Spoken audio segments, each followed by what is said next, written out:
Hey everyone, Chris here with another video. Today I am going to be kind of going over a new ROM for you all for the Zuk Z2.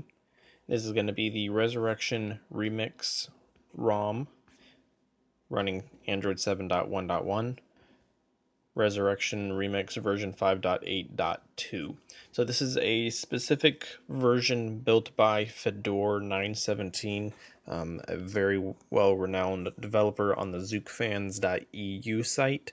This is one that he actually built, so it's not going to be the latest Resurrection version. So I want to kind of give an overview, show you guys some of the customization options, and share my thoughts. So I've been using this for the past week, and before this I was using the Dirty Unicorns ROM, and I thought that one was great. It was smooth. This just beats that out of the water. I must say this is extremely fast. Battery life is even better than it was on Dirty Unicorns. Um, so basically, I've been getting about an average of 6 hours of screen on time. Now, yesterday was slightly different. I was in an area where I did not get any reception at all, so the reception killed the battery some. And right now I'm at about 3.5 hours screen on time, and here's kind of my usage sort of thing. That straight line, it sleeps very well, so that was of course during while I was sleeping. So battery drain when asleep is fantastic. Everything opens up very quickly. You are able to switch between apps, things like that, very quickly as well. So I wanted to give this a try because I have read a lot on the Zuk fans forum that this is the best ROM that you can use, and I'm starting to believe it. So like Dirty Unicorns, there is no voice over LTE, so that's unfortunate. But there are other ROMs that do support it. I may just try one of those eventually. But let's go through some of the customization and see what we have here. So you have your normal options for your status bar. You can change the battery. You can hide status bar icons, change the clock location. You can add weather if you want. You do have the gestures to change the brightness, sliding your finger up and down, things like that. You have of course, just your notification panel. You can change some of the settings, the look, and kind of like the animations of when you tap on them. The recents has been actually really nice. I like the options that you have. So you have, of course, your default standard recents, and then you also have Omni Switch, or you can use Slim recents if you so choose. So one of the great things is you can change the location of the clear all button, but not only that, you can actually change the look of it.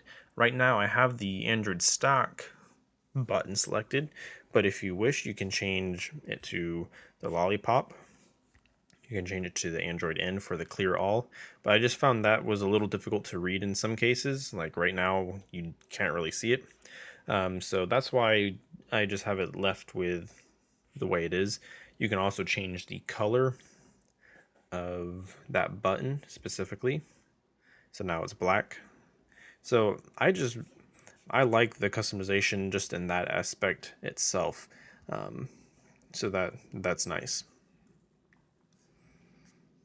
You have your quick settings. Like I said, you have the quick pull down capabilities. So if you want to, on the far right of the status bar, you can pull the quick settings down all in one swipe. Lock screen, you can change the shortcuts at the bottom left and right. You can add additional shortcuts to the upper portion if you want. Weather options, things like that. Gestures, you do have the ability for a double press power button to launch the camera. Yeah, when the screen is off, you can long press the power button, which will then turn on the flashlight. So that's easy access. So if, let's say, at night, I use it almost on a daily basis. So that option is great. Navigation bar, you can have that turned on or off, or you can use the fully functional U-Touch button, which is fantastic. It works flawlessly. There's no bugs with it. So similar to Dirty Unicorns, which does work, but there is it acts funky. Whereas this on Resurrection Remix, it works as it should. So I do have it set up a single tap on the button, goes back. Then I have it as a single press, goes to the home screen. There you go. And now, if I swipe from right to left, I will open up the Recents menu. So that's a swipe from right to left on the button. And then, of course, your long press will open the Google Assistant. Of course, Google Assistant is included with open gaps, not to mention it is now supported with anything running Android 6.0 or newer. So you have all your UTouch functions. That's how you would set it up by default. That comes with the Zuk Z2 on ZUI. So I'm glad that works as it should. So it's nice to have something different. You have your advanced restart capabilities, things like that. Animations, you can change how stuff scrolls, how stuff kind of opens up, things like that. Interface, so this is a slightly different from stock Android. They moved the display size and font size to this section. It's not underneath the display, it is under the configuration. So you change your display size from here in this section here. You do have the ability for ambient display, so when you receive a notification, the screen will turn on. I turn that off just so that way, it, in my opinion, it saves a little bit more battery. Just because the screen isn't always turning on, things like that. So you have those settings there. You can blur backgrounds and things like that when you open up different menus. You can turn off like the warning color, fingerprint scanner vibration when it detects. So like I said, this was running very, very smooth, being able to swap between different apps. I do have the Snap It camera installed, the Lenovo camera. I find that that actually performs better as far as loading the camera in general and picture quality. So the picture quality, like I said, is in my opinion better than the stock camera. So you do have the option to change some settings here, and then you do get kind of different little effects that you can choose from, and then your recording capability as well. And that is again the Snap It camera compared to just the default camera.